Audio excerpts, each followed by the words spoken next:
monde arrive.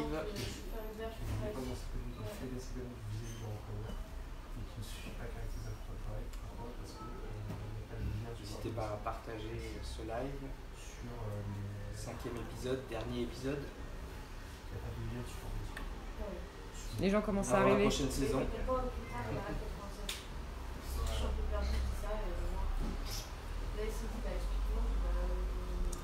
Alors on fait une demande pour le son. Est-ce que vous entendez Ouais. bien?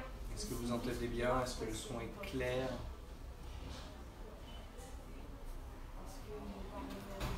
Voilà.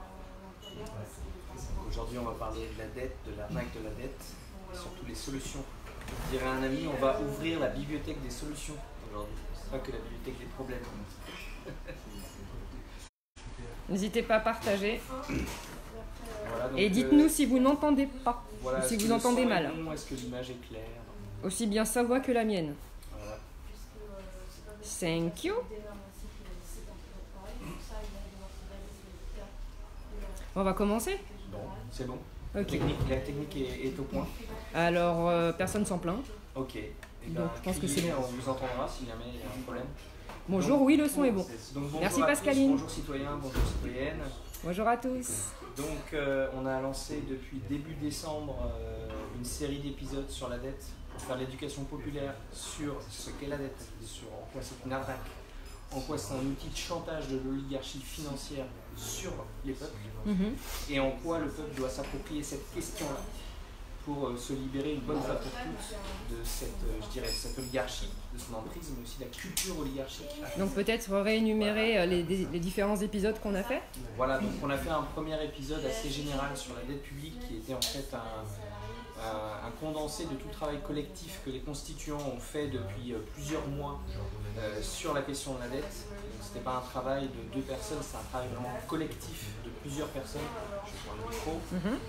Donc un travail collectif de plusieurs personnes sur l'histoire de la dette, sur l'histoire de la Banque de France et son statut, ses différents statuts de 1801 à nos jours. On a donné différents chiffres, on a montré différents graphiques, on est en train de montrer ce graphique-là, gros sous, pour que chacun puisse juger en fait de quoi nous parlons. Et un des chiffres qui est souvent évoqué par les uns et les autres, à juste titre, c'est le coût des institutions, et entre autres des régimes spéciaux des parlementaires et des sénateurs, qu'on n'a pas entendu beaucoup parler avec la réforme des retraites. Mais tout cela représente au maximum 1 milliard, 1,5 milliard d'euros par an de dépenses payées par nos impôts et nos taxes, alors que la charge de la dette était l'année précédente de 41,2 milliards, 40 fois plus. Donc il faut remettre les choses dans son contexte. On reviendra dessus, mais donc voilà, on avait évoqué ces différents chiffres, on avait évoqué les différents statuts de la Banque de France. On a fait un deuxième épisode, on avait été plus précisément ensuite sur la dette des hôpitaux. On avait montré, entre autres, que chacun d'entre nous, en tant qu'assuré à l'assurance maladie, à hauteur de 76 millions à l'époque, en 2015, on avait renfloué les banques qui avaient vendu des emprunts dits toxiques, donc des emprunts à taux variable aux hôpitaux. Et pour que les hôpitaux puissent payer les banques, eh bien, il y avait un fonds qui avait été créé dans lequel les assurés, sans conduire à notre avis évidemment, l'assurance maladie avait contribué à hauteur de 76 millions, c'est-à-dire vous et moi. On avait ensuite fait un troisième épisode sur la dette de la sécurité sociale. Donc on avait insisté sur le fait que la sécurité sociale est différente du budget de l'État, puisque la sécurité sociale c'est quelque chose qui est payé par l'ensemble des travailleurs et travailleuses. C'est la différence entre le salaire brut et le salaire net. Certains parlent, et à juste titre, d'un salaire différé, puisqu'une partie du salaire brut ne vient pas dans nos portefeuilles, mais il va bien dans des caisses qui assurent donc contre la maladie, contre les accidents du travail et également pour les retraites. Donc on avait fait un point sur les retraites. Ça c'était le troisième épisode. Et le quatrième épisode c'était donc sur la dette de la SNCF, qui désormais n'est plus une entreprise publique mais avec un statut particulier de SA, Société Anonyme, c'est-à-dire mise en concurrence avec d'autres entreprises privées. Comme avait dit notre ami Chouineau Vlad, c'est la mort en 2020 de la SNCF qui existait donc depuis 1939. Donc en fait, c'est le démantèlement de tout ce qui est service public. Voilà. Donc on était passé par ça, on avait donné différents chiffres. À chaque fois, c'était des lives de 1h, 1h30, assez exhaustifs, assez importants. Donc voilà, donc là, le 5e épisode, on a voulu que ce soit vous qui soyez l'acteur de ce live, de ce direct. Donc on va prendre un certain nombre de questions qui vont nous faire parvenir au fur et à mesure de l'heure qui vient. Chat Noir va nous en faire l'écho de vos questions. Simplement, on a ramassé les différentes questions que vous aviez déjà posées aux 4 précédents épisodes.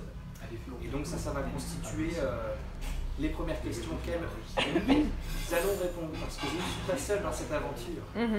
Voilà. Alors, ok, du coup, on va commencer le... Bonjour à tous, citoyens, citoyennes. Salut tout le monde. Alors, on a la chance d'avoir des représentants des différents départements. Je peux présenter exactement. les uns et les autres.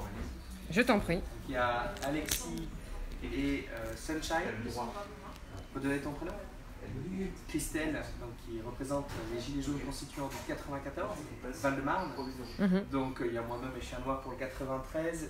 Et il y a Wilson et puis également un gentil virus derrière la caméra qui représente donc les 91.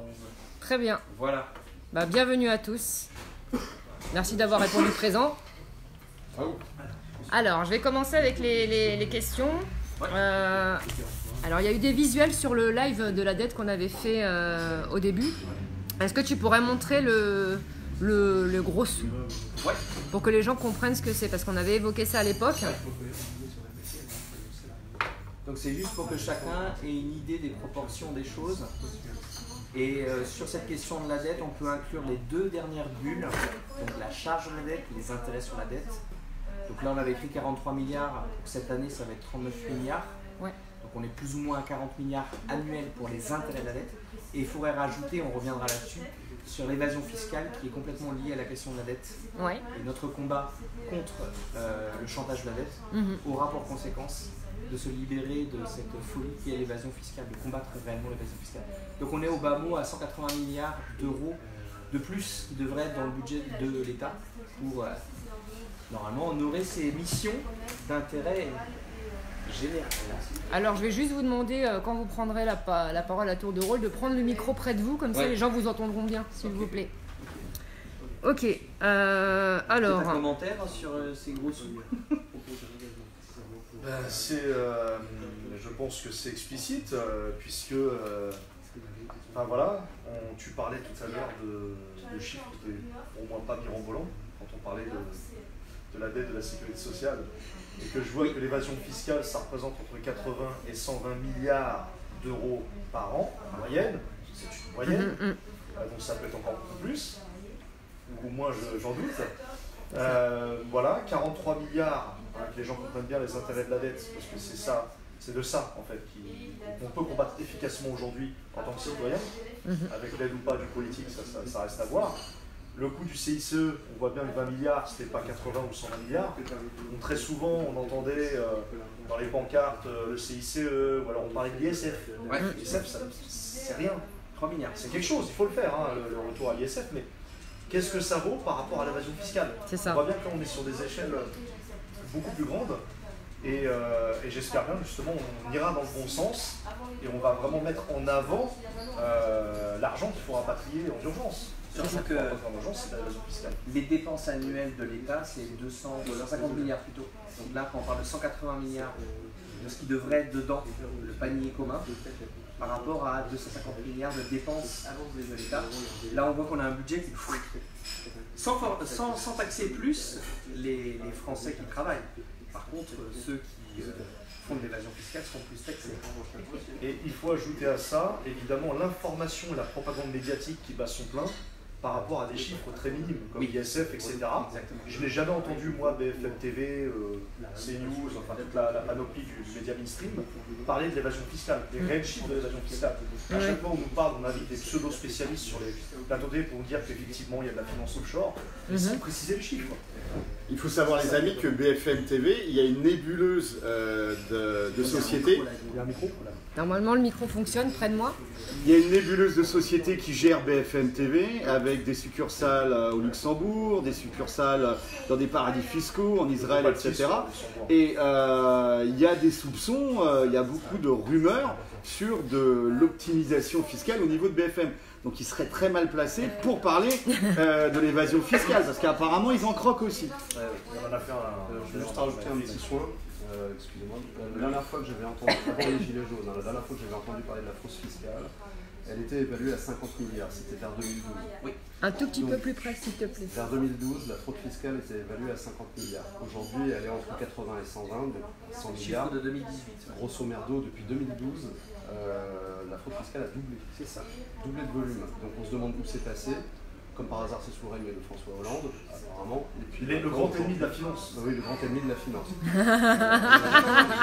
Michel Sapin, feu ministre de l'économie et des finances à la fin du mandat de Hollande, avait rappelé que finalement, mon ami, c'est la finance.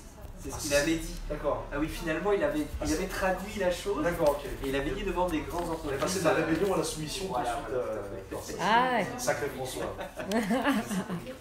Non, c'est voilà. Je pense que nos viewers auront bien compris l'importance de ces gros sous. D'ailleurs, le titre est bien choisi, et que ça laisse avidité. Voilà, il faut vraiment prendre conscience de la problématique urgente, je dis bien urgente à régler. Je me permets une petite question en même temps, parce que les chiffres qu'on a là de la dette, parce qu'on dit ça a augmenté, ça a doublé, enfin ça a augmenté, mais on n'est même pas sûr des chiffres à l'heure actuelle, ils peuvent être bien plus gros.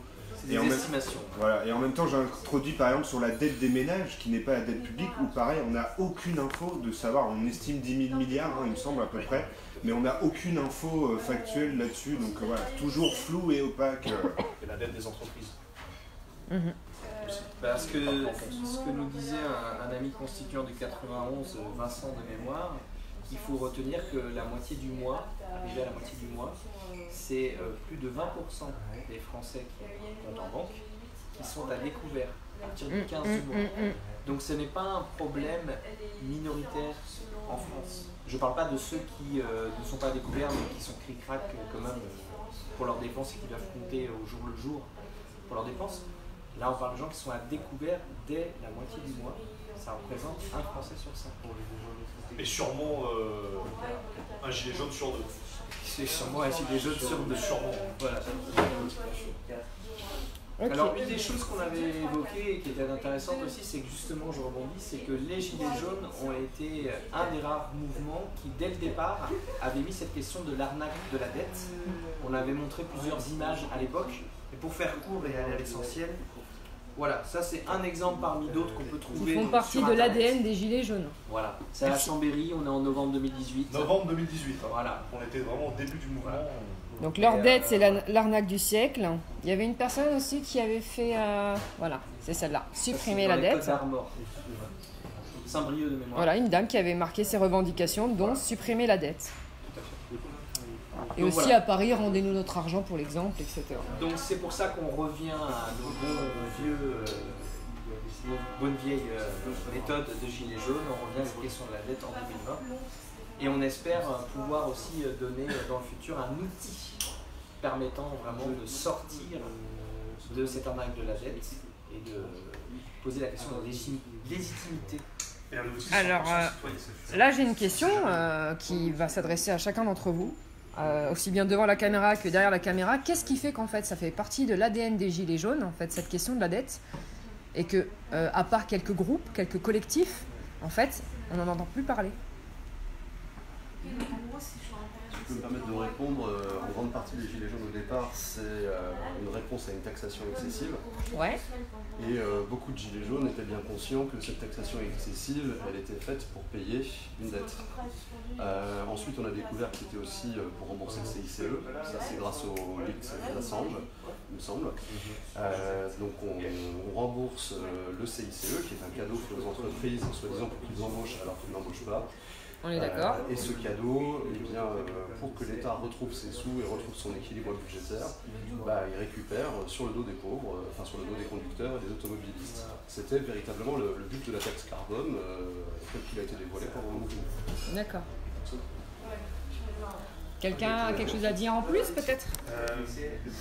En fait, d'une, c'est ce qu'a dit mon camarade concernant la taxe carburant. Ça a été, enfin, moi je me rappelle aux premiers actes, acte 1, acte 2, acte 3 notamment, l'écrasante majorité des pancartes, c'est la fiscalité. Trop d'impôts, trop de taxes, taxe carburant, la taxe carbone, etc. Donc l'ADN en fait est né à partir de ça, c'est autour de la fiscalité. Donc il est normal et légitime aujourd'hui de revenir à cette question-là, mais à une différence, c'est que maintenant on va chercher c'est quoi les causes. Exactement. Quelles sont les causes de ça et qui sont derrière ça. Parce qu'il y a des personnes... le quoi et le qui, surtout le qui. C'est ça. Mais en fait, il y a des personnes qui sont parties dans cette lancée-là au début du mouvement des Gilets jaunes et qui ensuite sont parties, par exemple, pour tout ce qui concerne ADP. Voilà, pour éviter tout ce qui est privatisation. Ils sont partis sur le RIC, etc. Bon. Je ne sais pas votre avis, c'est pour ça que je le demande. Il faut vraiment faire comprendre aux gens ce que sont les causes et non pas les conséquences. Les conséquences, c'est-à-dire par rapport au RIP pour ADP, etc., les FDJ, les barrages hydroélectriques, etc. Oui, c'est important. Les retraites, oui, c'est important. Mais si on ne part pas aux causes des problèmes, forcément, on va juste mettre un petit pansement sur les problèmes, en fait. Et ça va rien résoudre. C'est parce que nous sommes radicales, aller chercher à la racine, radix, que notre ami affectionne tant. Et nous, la cause, on l'a remontée. Et je pense que c'est le secret pour personne, simplement on l'a remis au bout du jour. D'autres ont travaillé avant nous sur cette question-là. On ne fait qu'en fait remettre ça au bout du jour au sein des Gilets jaunes. Et cette cause, c'est ceux qui nous gouvernent. Or, il y a un problème. C'est-à-dire que la majorité de nos concitoyens n'ont peut-être pas la vision nécessaire ou adéquate pour comprendre qui nous gouverne. Et dans le qui nous gouverne, il y a une erreur fondamentale qui est faite, c'est que la majorité de nos concitoyens pensent encore que ce sont les structures de la 5e République qui gouvernent le pays. Et nous, on essaie de faire comprendre par l'éducation populaire, par des moyens pédagogiques qu'on essaie de bricoler au jour le jour, de faire comprendre que ceux qui gouvernent notre pays ne sont ni le président de la République et son gouvernement, qui sont de simples exécutants, ni l'Assemblée nationale et le Sénat, qui sont plutôt une scène de théâtre, ou les conseils municipaux, etc. Ça, c'est la forme. Dans le fond, on essaie plutôt de diriger la problématique vers Bruxelles, vers l'Union européenne, mais surtout vers les puissances d'argent, que nous appelons oligarchie. Parce qu'à un moment donné, il faut bien nommer le régime. Pour le rappel, justement, pour les personnes qui découvriraient le live, qui n'ont pas regardé d'autres lives avant, qu'est-ce que c'est l'oligarchie? Ceux qui ont loupé le mouvement des Gilets jaunes depuis 1 an et demi, Christelle va faire un rappel. Qu'est-ce que c'est l'oligarchie? Alors avant de faire le rappel de l'oligarchie, moi j'aurais voulu parler de la France périphérique parce que je vais de lire. Et au départ, c'est la France périphérique qui s'est levée. C'est pas seulement la région parisienne. Donc les gens qui sont rejoints partout en France. C'est ça. Il y a eu des mouvements assez virulents dans le sud, notamment sur Bessan, Narbonne, la rue aussi, Montpellier. Et c'est vrai qu'essentiellement c'était par rapport à la fiscalité, par rapport au fait que l'existentiel est écrasé par la fiscalité. Donc comme il y a trop de taxes, comme on met trop de taxes, et en plus si on en rajoute avec le carburant, et bien finalement on ne peut plus nourrir. Et la réalité c'est ça. Donc il y a eu au départ il y a eu une réelle émergence dans les discussions par rapport à tout ça. Et très très vite ils se sont fait filtrer par les mouvements plutôt de gauche, par des syndicats, et c'est cette infiltration qui a provoqué l'éclatement des mouvements. Donc à Bessan c'est arrivé comme ça, et maintenant il y en a plus. Ou alors ils font beaucoup moins d'actions parce qu'ils se sont fait infiltrer et éclater de l'intérieur.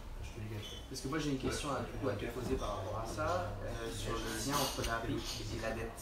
Certains pensent que le RIC a été une manœuvre pour cacher cette question de la dette. Pour moi ce n'est pas le cas pour 2 raisons, c'est qu'il y a une complémentarité entre le RIC et la dette. La question de la démocratie, la question de la souveraineté monétaire, c'est 2 choses qui sont liées. Et la deuxième raison pourquoi je pense que c'est faux, je voudrais avoir ton avis là-dessus, c'est qu'Étienne Chouard, la personne qui a été promue médiatiquement par rapport à la question du RIC, c'est quelqu'un qui a toujours été clair avant le mouvement des Gilets jaunes, pendant le mouvement des Gilets jaunes, et si demain le mouvement des Gilets jaunes fait quelque chose, il sera toujours clair sur la question de la souveraineté monétaire. C'est pas quelque chose qu'on peut reprocher à Étienne Chouard, promoteur du RIC et d'une réécriture de la Constitution. Donc, qu'est-ce que toi tu en penses? Est-ce que le RIC aurait pu être utilisé par certains intérêts, entre autres médiatiques, pour cacher la question de la dette portée par les Gilets jaunes? Alors je crois que sur cette question-là, il ne faut pas s'attacher aux personnes. Voilà, Étienne Chouard, il a fait ce qu'il avait à faire. Ne pas s'attacher aux personnes. C'est une idéologie, le RIC. C'est-à-dire que c'est une idéologie qui a commencé à être véhiculée par Brice Lalonde en 81, mais qui est née dans la tête du patronat quand le patronat a réformé la forme du travail. Donc c'est-à-dire après 68, entre 68 et 78. Là, il y a eu une réforme du travail, on est parti vers le travail tertiaire. Et là, c'est venu dans la tête du patronat que finalement, l'autogestion de l'entreprise pourrait être une bonne chose, mais si c'était autogéré de la façon dont eux voulaient. Et le RIC est né de cette idée. D'accord. Donc après, il ne s'appelait pas le RIC. Au départ, quand Brice Lalonde parle en 81, il ne s'appelle pas le RIC. Oui. Mais la façon dont il explique les choses, c'est clairement le RIC. Et ça a fait son petit bonhomme de chemin, et je dirais que c'est né dans... Enfin, Étienne Chouard l'a ramené, mais quelque part, il a été dans l'air du temps de quelque chose qui venait de plus haut. D'accord. Tu vois? Okay. Et c'est une idée qui prend l'essence en amont, qui fait son bout de chemin, et qui est limite autonome dans son automouvement, tu vois? Donc pour moi, c'est clairement quelque chose qui a été instillé dans la tête des Gilets jaunes par le pouvoir en place, par l'oligarchie même. D'accord. Donc on revient à ma question, qu'est-ce que c'est l'oligarchie? Alors ça c'est une question pour les autres. C'est pas la définition qu'on donne des manifestants, groupements d'individus en vue de commettre des dégradations, de la violence. C'est pas ça la définition des... Non, bon, pardon. Alors l'oligarchie, c'est en vérité pas si simple que ça à définir. Oui. On l'a bien vu nous dans nos expérimentations d'ateliers. Par contre, moi j'appelle tout simplement tous nos viewers à aller regarder tout simplement la définition sur Wikipédia qui me paraît être suffisante pour le contexte gilet jaune. Après, quand on veut creuser l'oligarchie, c'est pas si simple que ça parce qu'il faut remonter à l'histoire. L'oligarchie, ça remonte à la période athénienne et franchement, ça serait très long. On n'aurait pas le temps de le définir, de remonter en passant par la République italienne, etc. On n'aurait pas le temps de passer par là. Ce que je peux dire, c'est que l'oligarchie, telle que nous, on le voit en tant que gilet jaune constituant et gilet jaune de manière générale, l'oligarchie, en fait, c'est le pouvoir d'un certain nombre, d'un petit nombre. C'est comme ça que je pourrais le résumer, pour être très pédagogue. Et ce petit nombre, ce n'est pas ce qu'on croit. Il suffit de voir tous les lieux qu'on a visités depuis le début, le siècle, Terra Nova, l'Institut Montaigne. Les banques aussi? Les banques aussi, qui participent aussi, enfin, surtout elles. Mais bon, c'est plus dans le fond. Dans la forme, c'est ce que j'ai cité, l'Institut Montaigne, etc. Et l'Assemblée nationale et le Parlement, le Sénat, à côté, on va dire que c'est une figure théâtrale, très théâtrale. L'oligarchie, c'est donc une poignée de personnes en France qui dirigent concrètement le pays, qui donnent des directives, alors pas tel qu'on le voit avec une pyramide bien définie, c'est beaucoup plus complexe que ça. C'est de l'entre-soi. Moi, j'estime leur nombre à peu près 500 en France, mais avec 3 ou 4 têtes qui sont vraiment au-dessus. Par exemple, Henri de Castries, Monsieur Pascal Lamy, Jean-Claude Trichet, c'est ce que j'appelle des oligarques. Parce que l'oligarque a une capacité de nuisance et de lobbying et de, on va dire, d'influence extrême auprès de nos hommes politiques, qui eux-mêmes dépendent de ces oligarques pour le financement de leur campagne politique. Ça, il faut qu'on revienne aussi sur la question des partis politiques. Donc la campagne de financement, mais pas que, le parrainage. Quand on voit le passage de ces politiques à l'ENA, à Sciences Po, il y a du parrainage, il y a forcément des fonds financiers derrière. Et on retrouve toujours les mêmes. Et quand je parle d'Henri de Castries, c'est pas étonnant, parce qu'Henri de Castries, pourquoi c'est un oligarque, et qu'il est au-dessus d'Emmanuel Macron au jour d'aujourd'hui, l'ordre international du capitalisme financier. Preuve en est qu'Emmanuel Macron ou Édouard Philippe sont passés par Bilderberg, 2 ans après, ils sont dans le gouvernement. Donc il faut se poser des questions. Et c'est systématique, tous comme ça. Valéry Giscard d'Estaing, on peut parler de lui. On va en parler. François Hollande, on peut parler de lui. Enfin, à chaque fois que quelqu'un passe à Bilderberg, et surtout sa succursale en France, le siècle, il a immédiatement un poste au sein du gouvernement, ou bien en tant que haut-commissaire, ou à l'UNESCO, ou commissaire européen. Ou commissaire européen. Par exemple, Thierry Breton, et Christine Lagarde, qui elle est à la BCE, ou Thierry Breton qui est commissaire chargé du numérique. Ces gens-là sont des oligarques. au niveau français, mais au niveau international, ils ne sont que des vallées serviles. Alors après, bon, on ne va pas rentrer dans la définition, ça c'est en interne. Tu oublies de dire que l'oligarchie a aussi une influence auprès des populations par le biais des ONG qu'elle a elle-même créées. Et des médias. Soros étant son Bonne exemple introduction, patent Et des médias. caricatural. Juste une petite remarque à propos du Bilderberg. Depuis sa création, le projet affiché, le projet secret au départ, puis affiché avec le temps, du Bilderberg, c'est la destruction des États pour les remplacer par des entreprises privées qui sont réputées être meilleurs gestionnaires, comme chacun sait, des affaires qui concernent les citoyens. Mais en gardant une forme. Alors il faudra garder la forme, et dans la forme, en fait, c'est l'Union européenne qui est chargée de garder la forme, puisque les États-nations vont disparaître. Quand Pierre Hillard parle des euro-régions, c'est une réalité. Aujourd'hui, on va bientôt passer à 5 régions. Je ne sais pas si les gens en fait se soucient de ce problème, mais il va falloir s'en soucier à un moment donné, parce qu'on va perdre nos identités, l'identité nationale va se perdre, on va perdre un pan de notre histoire, pour devenir simplement une région de la technocratie européenne. Et c'est ça l'oligarchie. Voilà, j'essaie vraiment de montrer un contour de ce qu'est l'oligarchie, parce qu'elle a multiples facettes. Elle a des facettes sur le plan financier, sur le plan politique, sur le plan étatique, sur le plan technocratique. Enfin, c'est une nébuleuse en fait. Et écologique. C'est quoi nébuleuse? Voilà. Nébuleuse, voilà, c'est une tentacule, un nuage, un cloud, tu vois, et puis, un cloud, ça parle aux gens, ça. Et qui tourne autour d'un noyau, un noyau central, tu vois, on est plus dans l'électron, voilà. Et finalement, cette oligarchie, pour nous, c'est le régime actuel qui gouverne la France. Et donc, oublier la démocratie représentative, c'est juste un support pour ces gens-là. Preuve en est qu'ils sont capables de financer les deux camps. Un exemple concret, encore Henri de Castries, qui avait soutenu François Fillon dans un premier temps, et après son dévolu s'est jeté sur M. Emmanuel Macron, et à un moment donné même sur François Hollande. Donc il a fait tous les camps, celui-là. Donc ça nous prouve bien qu'au-dessus, c'est toujours la mainmise de ces gens-là qui finalement vont placer le meilleur candidat, et pas n'importe quel candidat. On voit bien que tous les derniers présidents qui se sont présentés aux élections et qui ont gagné dépendent tous de la finance. Monsieur Emmanuel Macron, c'est le golem de la finance, donc on voit bien la majorité de ses soutiens est principalement la banque Rothschild. Monsieur Pompidou, qui est à l'origine de la loi de 73, ancien directeur général de la banque Rothschild. J'ai entendu golem, c'est quoi golem? C'est pas Gollum? Non. Oui, Sauron, qui est à Bruxelles. Non mais voilà, c'est pour vous dire en fait, que l'oligarchie, c'est en gros la définition, c'est le gouvernement d'un petit nombre.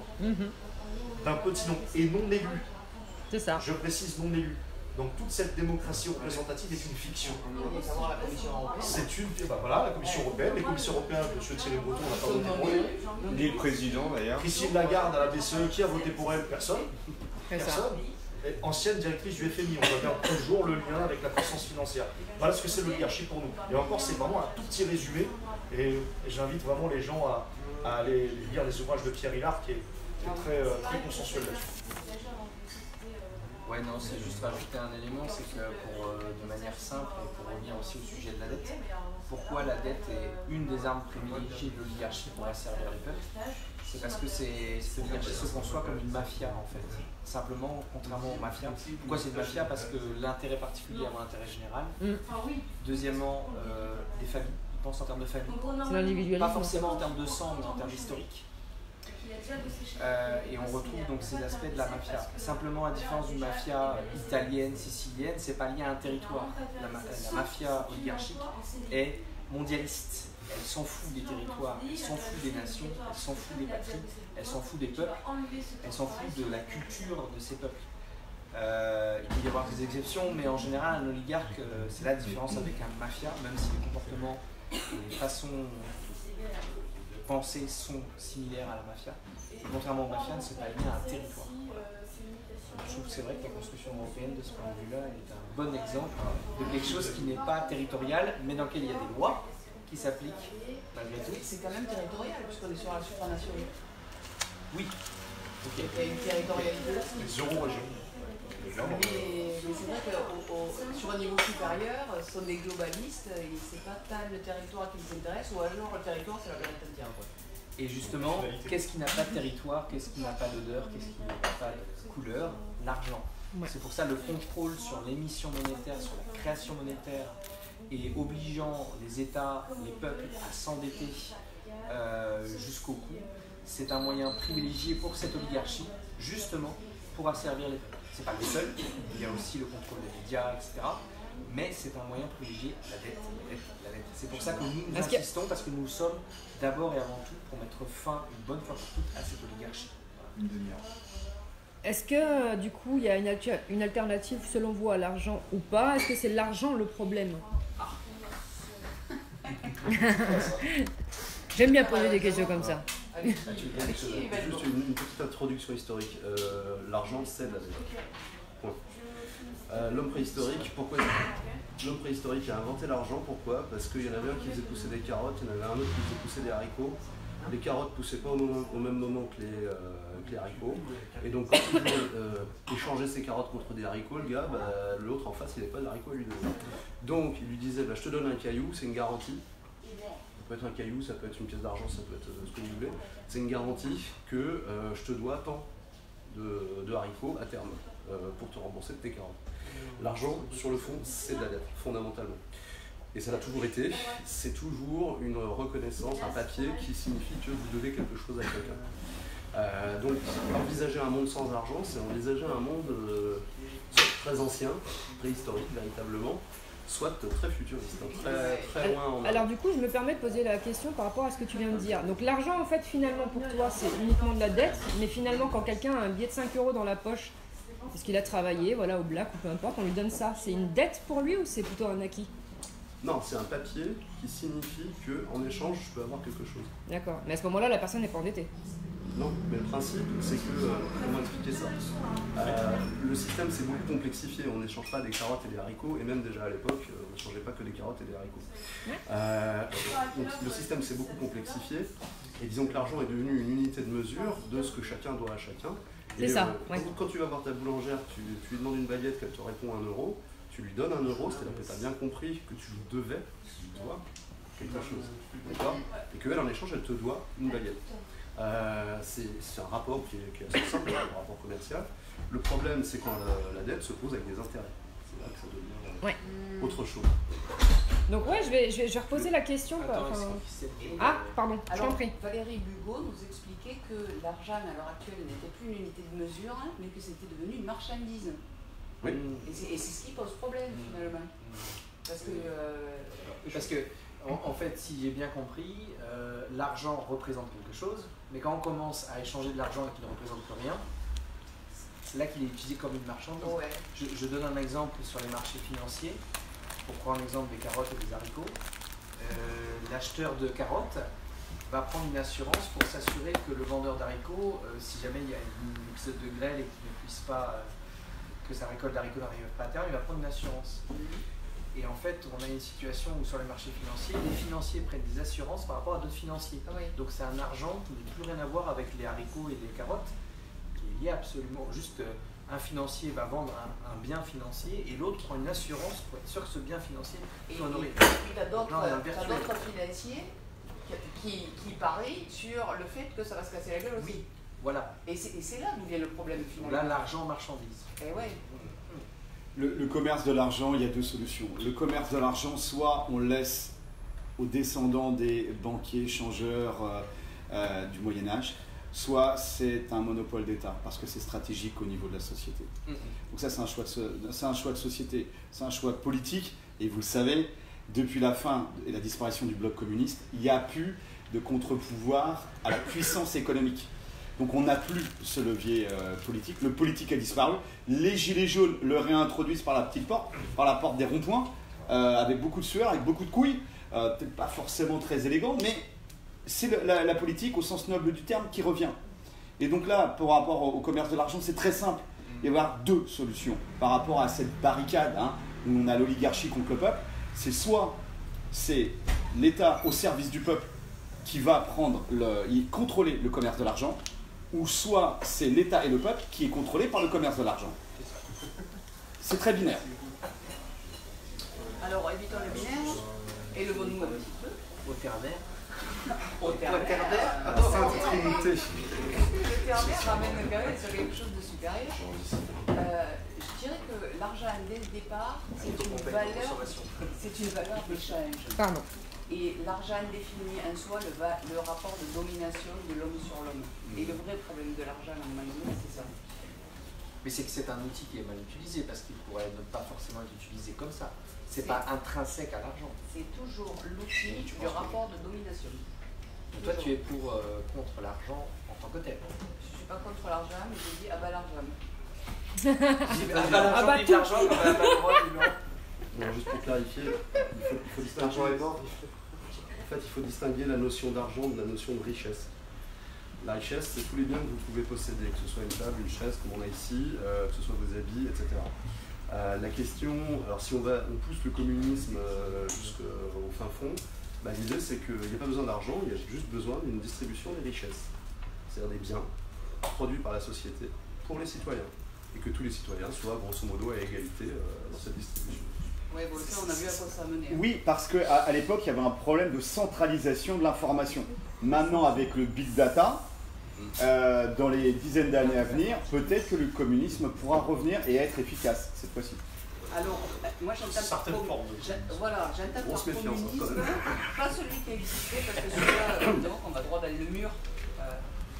De garder, il n'existe plus, mais on a droit d'aller le mur. Par contre, le communisme, ça veut dire avant tout revenir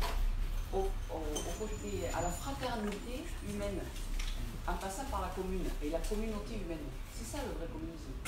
C'est pas celui qu'on a connu, c'était le communisme politique, stalinien, communisme capitaliste.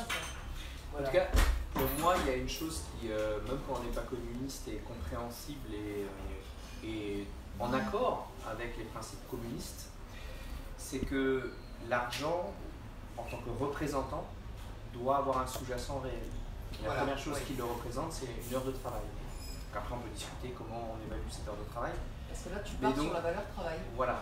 Valeur Et travail donc, c'est là que le troisième Reich avait mis à l'honneur, d'ailleurs, pour redresser l'économie.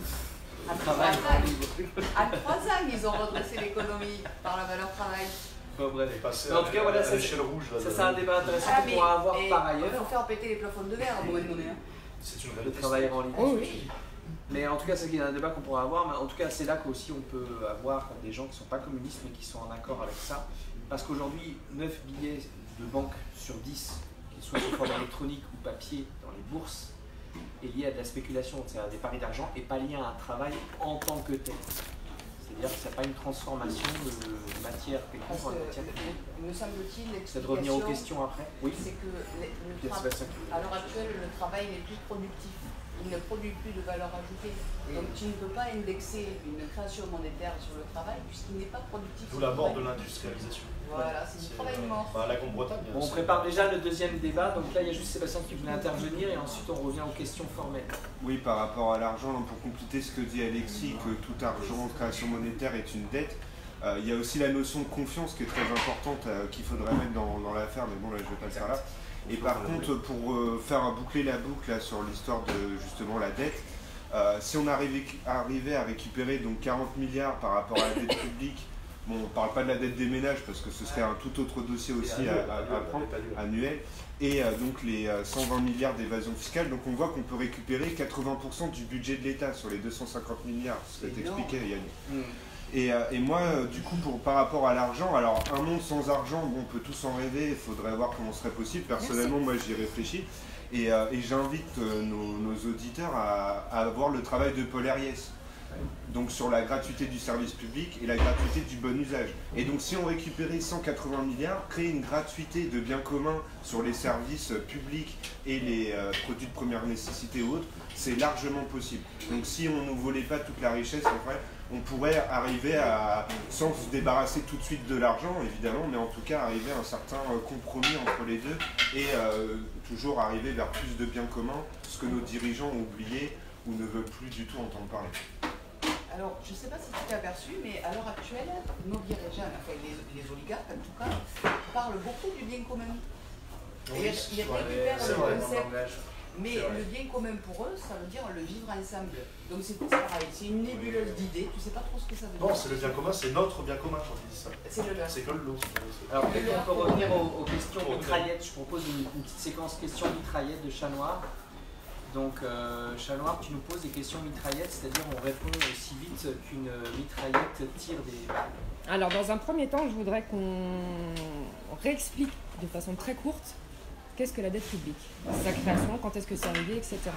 Donc, je vais vous donner des années et je vais vous demander de me répondre de façon brève. Bien. 1945. On commence par Christelle et Otto. Alors, il y a un truc Allez. qui me dit plein Marshall. Moi, je dirais deux mots, CNR, renationalisation de la Banque de France. Je compléterai par la loi 45-15 qui est accessible sur le site de Légifrance, qui est la loi qui nationalise la Banque de France. Qui avant ne l'était pas. Et avant ne l'était pas, Qui appartenait à 200 familles. qui appartenait à 200 familles, qui étaient donc les actionnaires principaux de la Banque de France. C'était les banques françaises qui représentaient en fait de manière visible cette oligarchie. Donc Rothschild était représenté, la banque Rockefeller aussi. Il y avait la banque Lazare Frères, il y avait la banque Worms à l'époque, était la banque anglaise. Je parle de banques qui ont financé le nazisme. Et alors, C'est officiel maintenant, les historiens ça me renvoie à Bernard Lazare. Ouh là là, ouh là là. Donc 1945 là. Alors, Bernard Lazare a écrit en 1904. Attention, il y a le Chat Noir qui fait de la censure. Bernard Non, non, pas de la censure, en cours. 1904, il faut infiltrer toutes les institutions françaises pour en prendre le contrôle. La Et synarchie. ça passait, la synarchie, et ça passait par les banques, notamment la santé, l'éducation, tout. Il a écrit. D'accord. Autre chose à rajouter pour Alexis. 45? Alors Alors maintenant, 73. 1973. 73. Ah, la loi Pompidou, Rothschild. Giscard. Ouais. Alors c'est quoi cette loi? Officialisation de la présence oligarchique en France. 1973. Selon moi. De la main Moi, mise de l'oligarchie. j'ai perdu un poumon. Deux choses dans cette C'est loi, officiel, c'est- soyons précis, deux choses dans cette loi. Un, on impose à la Banque de France, qui jusque-là prêtait à 0% à l'État, des plafonds. Mhm, Jusque-là, il n'y avait pas de plafond. mhm. C'était un système représentatif, mais les représentants des travailleurs et les représentants du patronat étaient représentés en majorité, à la place des 200 actionnaires. Ils étaient majoritaires au sein de ce qu'on peut appeler la gouvernance de la Banque de France. 73, deux choses. Un, on leur impose des plafonds. Deux, on vire les syndicats de travailleurs et les syndicats de patrons et on remplace par les experts financiers, c'est-à-dire les 200 actionnaires quelque part reviennent sur le devant de la scène. C'est les deux choses principales de la loi 73. Donc c'est le début de la fin, ce n'est pas Ouais. la fin, mais c'est le début de la fin du principe de la Banque de France prêtant à 0% à l'État, qui sera acté dans la pratique en 85 et officiellement dans la loi gravée dans le marbre en 93 suite au traité de Maastricht. Voilà. 83. Merde. Non, Ah, on fait les 93. choses par étapes. Date de naissance. 83, moi j'ai rien. 1983. J'ai rien du tout en 83. Après, tourne à la rigueur, Mitterrand, dans la pratique, rien ne l'oblige en termes législatifs, dans la pratique, Mitterrand, le s'interdit- point socialiste. s'interdit d'emprunter à la Banque de France à 0%. Il peut avec des plafonds, mais il s'interdit. Voilà. Voilà, 83. Donc il lance le bordel, quoi. Un point sur les raisons, les causes, pour faire de l'antinazisme primaire.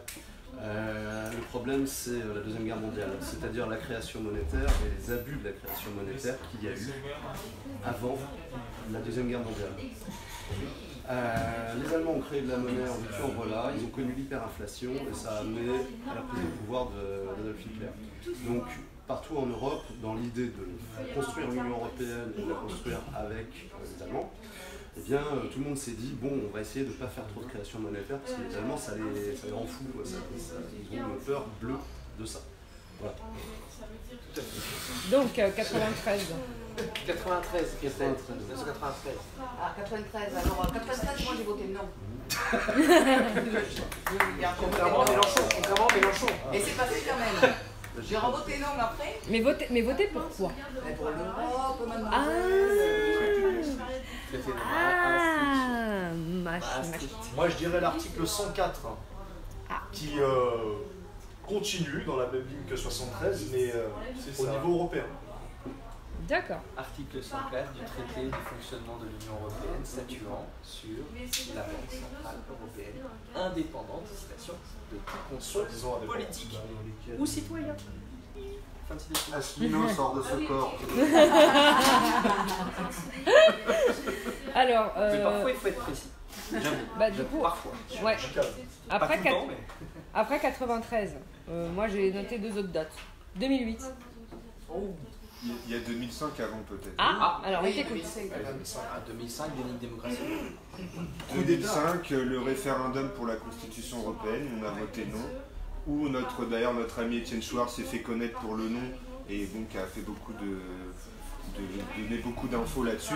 Où le non l'a emporté et donc 2008 arrive un an après l'élection de Sarkozy qui nous parle le traité de Lisbonne, dont l'article 123 du traité de Lisbonne qui perpétue encore une fois la loi de 73, le traité de Maastricht, pour en finir, verrouiller totalement et de manière éternelle, enfin c'est ce qu'il souhaite, la création monétaire des nations. Il l'a fait passer par le loi parlementaire d'ailleurs. Il y a un nom à donner, il y a un nom à donner à tout ça. C'est l'exécutant, on va les servir, Nicolas Sarkozy. Nicolas Sarkozy, qui est actuellement, ça peu de monde le savent, il travaille pour l'État ivoirien. Il est consul pour l'ambassade ivoirienne au Qatar. Donc ouais, on recycle les valets serviles. Il y en a qui sont conférenciers, à 300 000 € la conférence à Dubaï, et puis d'autres qui sont consuls. Mais le recyclage, ça n'a pas que du bon là. 2008, c'est aussi le deuxième épisode du krach financier. Et dans la logique de tout ce qu'on vient de décrire, asservissement à ce monde financier, au lieu de dire principe de bon sens, bon, on vous a laissé gérer, on a appelé ça l'autorégulation des banques par elles-mêmes, donc on vous a laissé gérer, vous avez foutu le bordel, on remet des règles. Ben non, rien n'a changé, on a prétendu, on a dit le capitalisme financier c'est fini, c'était Sarkozy. Oui, On a dit mon ennemi c'est la finance, c'était François Hollande, etc. Mais au final, on est toujours au même niveau qu'en 2008, ce qui fait craindre un certain, et à plus d'un, un nouveau krach financier ou un nouveau épisode Empire. Voilà, donc 2008, c'était aussi ça. Oui. J'ai oublié de parler, me semble-t-il, de la première crise financière en 2007. Lorsque la bulle Internet a explosé. C'est parce qu'ils n'ont rien fait à ce moment-là qu'il y a eu 2008 après. Et qui a été beaucoup plus conséquente comme crise. Là, ils ont colmaté les banques, mais ça continue. Il n'y a pas eu de rachat de dette. Et le problème à l'heure actuelle, c'est qu'il n'y a pas de rachat de dette. L'histoire a montré que chaque fois qu'il y avait une grosse dette qui se créait, il y avait une guerre après. On parlait de Napoléon tout à l'heure, l'exemple de Napoléon. Napoléon est arrivé lorsque les assignats ont été tirés, c'était la troisième vague, je crois, de tirage des assignats. Ils n'étaient plus indexés sur rien du tout, donc il y avait une dette énorme au niveau des assignats. Tu veux me parler? Et donc du coup, Napoléon est arrivé à ce moment-là, et après la Banque de France et compagnie, et il y a eu des millions de morts en Europe. Un autre exemple beaucoup plus proche de nous, crise financière, donc des nouvelles technologies en 2000. Le 11 septembre 2001, explosion des détours, et en 2003, invasion de l'Irak. Voilà. Mais elle n'a pas purgé. Ça a continué. C'est pas le but. En réalité, il s'agit de recycler une partie de la finance, mais par ça ne marche jamais. exemple, à Maintenant, ils avaient purgé la dette. Ils avaient purgé la dette des empires coloniaux à Maintenant. Donc il n'y a pas eu après de grossissement de nouveau, parce que les marchés financiers étaient encore régulés. Là, à l'heure actuelle, ils ne régulent plus rien. Les marchés financiers, il y avait le vœu pieux que les marchés financiers s'autorégulent. C'est un vœu pieux, quoi. Et donc du coup, la dette court toujours. Mais cette dette, qui va la racheter en fait? En fonction des... justement, moi j'ai une image pour comprendre ça de manière un peu simple, parce qu'elle est un peu enfantine et en fait les conséquences ne sont pas. Effectivement, tu as raison de préciser, cher ami antivirus, que le krach financier qui vient sera beaucoup plus grave que celui de 2008. Voilà. Mais juste, imaginons une bulle de savon qui éclate. Peut-être un mot sur les taux d'intérêt négatifs en même temps. Voilà. Une bulle de savon qui éclate, et simplement cette bulle de savon qui éclate, elle éclate dans une bulle de savon plus grande qui a été créée précédemment. C'est ça en fait, la cavalcade financière depuis les années 2000, etc. Est-ce que justement tout ce qui est les cracks que là vous avez évoqué, est-ce que ça a contribué justement pour l'oligarchie, pour tout ce qui est financier, tout ce qui est banque, à procéder à l'établissement de l'ordonnance 2014? Parce que du coup, le but c'est pas qu'il se fasse prendre, hein.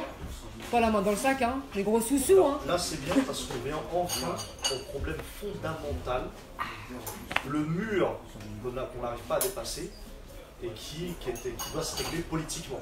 En théorie, ça doit se régler politiquement. L'ordonnance de 2014, signée par François Hollande, l'ennemi de la finance, c'est ça, l'ennemi de la finance, qui nous dit dans un de ses articles, on ne va pas rentrer dans les détails parce que c'est assez complexe à comprendre dans le langage juridique, qui nous dit en gros que nous, particuliers, et la majorité des institutions, parce que pas toutes les institutions, L'Assemblée nationale, nous n'avons pas le droit de connaître qui sont nos créanciers. Ça veut dire qu'aujourd'hui, si on fait un état des lieux de la dette, il y a une commission parlementaire qui a tenté de le faire. Oui. Il faut le dire, mais ça n'a pas été médiatisé du tout. En 2014, justement, et qui a reçu en gros une fin de non-recevoir par l'agence France Trésor. L'agence France Trésor qui, elle, c'est elle qui gère la dette. L'agence France Trésor est l'institution républicaine qui gère la dette française publique. Et depuis 2014, on ne peut pas connaître qui sont nos créanciers. On en a une vague idée. Avant 2014, on les connaissait. Donc, 18 banques à peu près, des fonds de pension américains. Là, on a AXA, notre ami Henri de Castries qui a joué son rôle d'oligarque comme il se doit. Rothschild, toujours là au bon moment, quand il faut. Toujours dans les deux camps. Toujours dans les deux camps. BNP Paribas, oui, JP Morgan. BNP Paribas, où M. Michel Pébreau fait partie des oligarques français. Michel Pébreau, vous allez entendre parler de lui très prochainement, surtout au niveau européen. Lui-même parle de gouvernance mondiale, dans pratiquement tous les textes qu'il écrit, c'est assez hallucinant chez lui. Voilà, on a AXA, on a la Generali, banque italienne qui est présente, la JP Morgan, évidemment. Enfin, Morgan Chase, mais non, Morgan Chase. on va repris, c'est Morgan Chase. Voilà, la Goldman Sachs. Goldman Sachs, n'est-ce pas, avec Mario Monti, Mario Draghi, pardon, et puis Barroso, et puis donc monsieur Lloyd Blankfield qui dit dans une de ses phrases magiques, j'accomplis le travail de Dieu en tant que banquier sur Terre. Voilà, c'est pas mal. Voilà, tous ces gens-là, tous ces organismes financiers-là, on présume qu'ils fassent partie de nos créanciers actuels. Et sinon, zéro, on ne peut pas connaître ça. Donc vous qui nous regardez, vous ne pouvez pas connaître qui sont vos créanciers. Parce que c'est nous, il s'agit de nous quand même. Je précise que quand Lloyd Blankfield dit ça, je suis un financier qui fait le travail de Dieu sur Terre, c'est la réalité, enfin c'est leur réalité. On se rappelle par exemple, parce qu'on n'a pas dit aussi la crise de la Grèce quand elle est tombée, etc. C'est une cabale voulue et faite pour, enfin ils font tomber un pays comme ils veulent. Il faut le comprendre. Et sur l'ordonnance de 2014, moi avant notre groupe Les Constituants, j'en avais pas entendu parler. Donc, pour moi, c'est un peu nous qui avons mis ça en lumière. Et ce qu'il faut bien comprendre derrière ça, c'est que, en gros, on nous explique, ça sert à rien de savoir à qui vous la devez, vu que de toute façon, le but, c'est pas de rembourser la dette. Voilà. Donc, quel est le but de la dette? Si vous nous suivez, vous savez à peu près c'est quoi le but. Mais voilà. D'accord. Moi, j'ai une question, j'aimerais une réponse vraiment très simple. Donc, il y a un lien entre tout ce qui est privatisation et la détérioration des services publics vis-à-vis de la dette publique? Bon, c'est un point qui est évident que à l'heure actuelle, les privatisations sont prises comme prétexte aux réformes, hein, bien sûr, pour rembourser la dette. C'est ça l'idée. En fait. Donc, c'est en ça que la dette est un outil d'esclavage des populations. C'est que pour rembourser la dette, on va piller tout le bien commun, tous les biens publics, on va même revendre mais tout le patrimoine, un de ces quatre, c'est Versailles, je sais pas quoi. Oui, un journaliste qui l'a préconisé, je ne sais plus quel journaliste l'avait dit, qui verrait bien la vente de Versailles. Oui, Versailles, ça fait disparaître. Non, c'est Apathy qui veut détruire Versailles parce qu'il ne voulait plus la grandeur de la France. Je suis Apathy, mais en filigrane, vendre les bijoux de famille. Ben juste oui, si les gens veulent comprendre de manière très concrète, qu'ils regardent moult reportages sur la Grèce, puisque la façon dont le remboursement entre guillemets de la dette entre guillemets grecque, parce que c'est surtout de banques grecques liées à des banques européennes. Mais bon, voilà. Il suffit de regarder juste comment a été privatisé un certain nombre de services publics et de biens appartenant aux Grecs, dont même des ports en fait. Des bouts de ports ont été vendus, des bouts de route, des concessions. Des îles. Voilà. Donc la Grèce est un bon exemple de ce qui nous attend. Il y a le rôle de la CIA aussi. La CIA via les dirigeants de BlackRock qui sont infiltrés au niveau du Trésor français. Des anciens de la CIA que tu vas retrouver dans les instituts de sondage. Hein, c'était quoi? Robert Gates, on avait fait une OP là-bas. Donc il y a aussi cet outil de domination de l'État profond américain. Alors quelle partie on ne sait pas, mais on a bien l'impression que c'est Wall Street. Sur la finance et la dette française via la CIA. Jean-François Cirelli, d'ailleurs, s'intéresse à BlackRock, il a le CV typique d'un oligarque, enfin d'un valet servile. C'est le valet servile de BlackRock, hein, Jean-François Cirelli, qui est passé à NJ. On le retrouve dans tous les clubs des think tanks de France. Le club des juristes, c'est aussi un nouveau club qu'on va visiter, tôt ou tard. Passage à l'Institut Montaigne, comme beaucoup. On le retrouve au club Le Siècle et au club des 100. La gastronomie française où tout le gratin oligarchique se retrouve, Martin Bouygues, etc. Donc encore et toujours la même bande de copains et copines. Je voulais repasser à la question que j'ai posée tout à l'heure. La question c'est quel est le projet et vers où ça va. J'ai parlé des Bilderberg tout à l'heure. À mon avis, c'est bien ça qui est en place. L'idée c'est de détruire les États-nations pour les remplacer par une gestion par les intérêts privés. Pour ce faire, en fait, la dette est un outil. La dette est un outil qui permet d'affaiblir les nations, les obligeant à rembourser cette dette illégitime et odieuse, sous le chantage en fait que si on ne rembourse pas, eh ben, les banques vont faire faillite, ça va être le crack, ça va être la crise, etc. Alors qu'en fait, on constate bien que le fait de rembourser ou pas la dette ne change rien au fait qu'il y ait crack, c'est déjà le premier point. Et donc la perspective d'avenir, c'est une gestion par le privé de l'humanité tout entière. Le globalisme. Faut bien voir ça de façon claire. Et donc vous serez rasés, tout le bien commun sera rasé, les écoles seront rasées, les hôpitaux seront rasés, tout sera rasé et à disponibilité du privé qui va s'enrichir encore plus que ce qu'il a à l'heure actuelle, alors qu'il en a déjà des milliards de fois trop, d'accord. Et la perspective d'avenir, c'est véritablement la mise en esclavage de l'humanité. Police privée, pompiers privés, ambulance, tout privé en fait. Moi ça, l'école privée, bon, ça. Ah ouais, tout privé. Puis si tu es dans le bon quartier, que tu payes bien, t'as les bons trucs. T'as les bons pompiers, les bons hôpitaux, etc. Sauf si le légal rejoint le légitime. Et donc ce qu'on a réussi à faire jusqu'ici, en général, c'est faire émerger la question légitime. La question de la culture, encore on parle de la dette, de la mauvaise dette, on va parler de l'usure, de la question de l'usure, et ça parle à un certain nombre de gens. Donc maintenant il faut mettre en accord le légitime et le légal, ça veut dire avoir un outil juridique qui est en conformité avec le fait que cette dette est reconnue comme illégitime et odieuse, et que légalement ça soit reconnu, et donc qu'il y ait une annulation claire et simple de la dette. Ce n'est pas nouveau dans l'histoire de notre pays, ce n'est pas nouveau dans l'histoire de l'humanité. Je rappelle, pour ceux qui aiment faire des liens avec des choses, que la pierre de Rosette, la fameuse pierre dans laquelle est écrit en égyptien, en hiéroglyphe, en grec, et la troisième écriture c'était en... Encore? C'est l'égyptien aussi, mais c'est... Non, l'égyptien vulgaire. C'est l'égyptien vulgaire. Pas des savants. C'est donc une pierre qui nous a permis de traduire le hiéroglyphe, parlait du fait qu'un pharaon, je ne sais plus lequel, annulait la dette. Philippe le Bel a annulé de façon... histoire.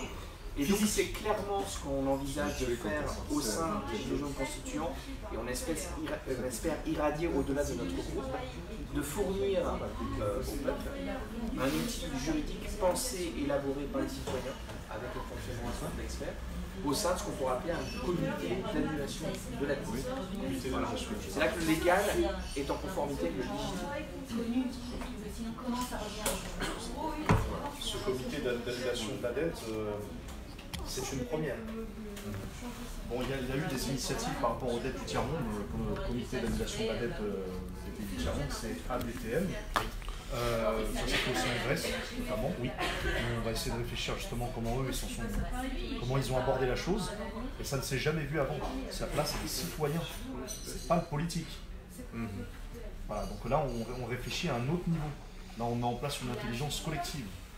On essaie d'utiliser les ressources de chacun pour vraiment mettre en place une idée avec l'intelligence collective et déboucher sur un outil qui sera une première en France. Et là, les Gilets jaunes, on sera dans de l'application concrète de ce qu'on fait depuis plus de 14 mois. J'ai envie de rajouter, pour boucler un peu la boucle sur ce qui se disait au début, parce que je pense, on disait les Gilets jaunes au début, dès le début, on parlait de l'histoire de dette, on parlait de... c'est un peu ce que dit Étienne Chouard, par exemple, pas que lui, mais qui dit qu'on est dans une tenaille économico-politique qui nous rend esclaves, et je pense que le mouvement des Gilets jaunes, de manière intuitive, était déjà là-dessus. Et je pense à vous, Yannick, avec Solidarité et Progrès, qui dès le début parlait de Banque Nationale, du fait que vous avez les tenants et les aboutissants des causes historiques, etc. Et je pense que c'est le travail qu'on a voulu faire dès le début avec les Gilets jaunes constituants, détricoter tout ça. Et aujourd'hui... j'espère qu'on a réussi, en tout cas au moins pour une partie de la population, mais clairement, on revendique d'être toujours dans le même combat originel des Gilets jaunes, en plus accompli et qui mènerait à des solutions de terrain opératives, quoi. Mais maintenant on se met au tricot, c'est-à-dire on a détricoté, maintenant on va retricoter. Donc ça c'est des petites images justement de ce que tu parlais, c'est à Bercy, janvier 2019. À ce moment-là, encore dans les rues de Paris et d'Île-de-France, la plupart des Gilets jaunes, c'était des gens de province, des régions, si on préfère dire. C'était pas encore les Parisiens et les Franciliens. Donc, la gauche n'est pas très présente, c'était encore vraiment le cœur des Gilets jaunes. Et il faut pas oublier, je rajoute par rapport à ce que je viens de dire, donc voilà, très belle image aussi. Là, c'est novembre 2018, devant la mairie de Dunkerque. Il faut pas oublier que, Wilson l'a dit tout à l'heure, tout ce qu'on a fait depuis le début des Constituants, c'est pas nouveau, hein. À la limite, la loi de 73, je sais pas comment c'était médiatiquement parlant les contestations. Par contre, dès 92, 93, le traité de Maastricht, il y avait vraiment des pour le non tout en conscience et des pour le oui tout en conscience. Donc depuis au moins 92, beaucoup de gens savent très bien où on allait et avaient prévu où on est, d'ailleurs, l'esclavage tel qu'il est. Donc on est dans la continuité de tout ça, il ne faut rien lâcher, monter en niveau, nous comme tout le monde, et continuer à se battre pour notre liberté. Alors justement par rapport aux autres images, est-ce que tu peux remontrer aux personnes le cercle vicieux et ensuite le cercle vertueux et expliquer le commentaire avec tes camarades? Peut-être tu peux commenter, Yannick. On commence par le cercle vicieux, évidemment. Le cercle vertueux. Ah non, vicieux. On finit toujours par le meilleur. Par le vice. Alors, en même temps. Alors, on commence par Banque Centrale. Oui. On peut le prendre par n'importe quel bout. En fait, j'ai pas besoin de commenter, tu peux le faire en fait, vas-y. Il suffit de lire. Et tu prends quel bout, n'importe quel bout, et en fait tu suis les flèches. Donc la Banque Centrale. Sauf de dire que t'es pas d'accord. Servent l'ensemble des banques privées, qui alimente la spéculation, qui crée l'instabilité, les crashs, voire les guerres, et qui sollicite les banques centrales. Alors dans la notion de pourquoi on n'est pas déjà en guerre, parce que avant les dettes, la guerre arrivait beaucoup plus vite. Aujourd'hui, on est tous un peu équipés en bombes nucléaires, donc forcément c'est moins facile de relancer la machine capitaliste. Mais on peut dire qu'on est en guerre du point de vue de la technologie actuelle. On pourrait avoir des êtres humains qui vivent dignement. Ce n'est pas le cas en termes d'accès à l'électricité, en termes d'accès à la nourriture. Donc c'est une fruit d'une volonté politique d'asservir et de laisser les gens dans la misère, dans la mort, dans la maladie. Donc en fait, on est déjà en guerre. Il ne faut pas oublier que la guerre en Irak, ça a tué 1 200 000 Irakiens et Irakiennes. Il ne faut pas oublier du génocide silencieux, mais en fait qui est silencieux médiatiquement, mais qui existe au Congo, entre autres dans la province du Nord Kivu, pour des questions en fait d'exploitation des minerais. Il y a des gens qui sont violés, tués, coupés en morceaux au Congo à cause de ça. Alors que le Congo devrait être un des pays les plus riches du monde s'il y avait la capacité à transformer... L'Afrique en général, je pense à la Libye. S'ils transformaient les matières premières chez eux et si on les laissait tranquilles. Et que éventuellement quand ils demandent à un autre peuple une qualification, une formation, ok, mais pas de Bolloré et compagnie dans le port. Donc on est déjà en guerre en fait. Est-ce qu'on est vraiment dans la 3e guerre mondiale déjà ? de ce point de vue-là, oui. Et De ce point de vue-là, on elle est peut dire que économique, c'est le cas. Économique et psychologique quelque Ouais. part. Mais la bonne nouvelle, c'est qu'on est au bout de ce système, parce qu'à travers le crack financier qui vient, c'est le bout d'une logique. Il faut, à nous, peuple, d'organiser une contre-logique. C'est ça. Dès maintenant. Et au pire, quand ça arrivera, on sera prêt. Et au mieux, avant que ça Par s'effondre. contre, j'ai envie de dire que l'oligarchie est déjà en train de prévoir la contre-logique, Oui, bah, les 100 villes résilientes, le greenwashing. qui est la transition Mais écologique. c'est l'OP d'après ça, normalement. Ah, justement, Non, il n'y a pas d'OP après. Je vois pas de quoi il parle. Non, vas-y, fais-nous une petite intro. Bah non, je fais pas d'intro, mais c'est pour vous dire que eux, ils ont un agenda déjà. Et la dette pour eux, c'est un prétexte. La pauvreté pour eux, c'est un prétexte qui va légitimer ce qui arrive après. C'est ce que j'allais dire tout à l'heure, enfin je sais plus qui disait ça, mais faut arrêter de croire que la dette c'est prévu pour qu'eux s'enrichissent plus. Non. Ils ont déjà tout, ils s'en Ouais, foutent d'avoir ils plus créent- d'argent. ils C'est créent une la- question la de monnaie, pouvoir et ils de créent la domination. Voilà, Voilà. c'est ça. Bah Christiane, du coup, tu peux nous expliquer le cercle vertueux de l'argent. Après, tu peux être en désaccord, mais c'est pareil que le cercle vicieux. On prend n'importe quel bout, choisis la couleur que tu veux. Alors, le Conseil du crédit dirige la Banque nationale qui finance les investissements d'État. L'État investit du coup dans l'urgence sociale et les infrastructures qui équipent l'ensemble des travailleurs et forment le Conseil du crédit. Donc après, à nous de déterminer dans quelle forme ce conseil du crédit, le tirage au sort, s'il y a des représentants en plus du tirage au sort, le rôle des experts là-dedans. Tout ça, c'est pas défini dans ce graphique. C'est là où il va falloir être imaginatif. Exactement. Créatif. Donc on en reparlera au processus constituant post-oligarchie, on va dire. Comme disaient les vieux du Conseil national de la résistance qui avait fait une vidéo en 2006, résister c'est créer, créer c'est résister. Ah où Ah ouais. Bah Version Mishka, monter des équipes, bande de glands. Parce que les glands, c'est pas la gland, ça donne les glands, ça donne des bochaines. C'est pas la vraie version Mishka, mais il y avait une proto-version.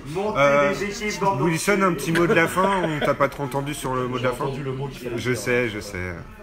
Non, le mot de la fin, nous, c'est le credo depuis le début, c'est mettre en lumière ceux qui sont dans l'ombre.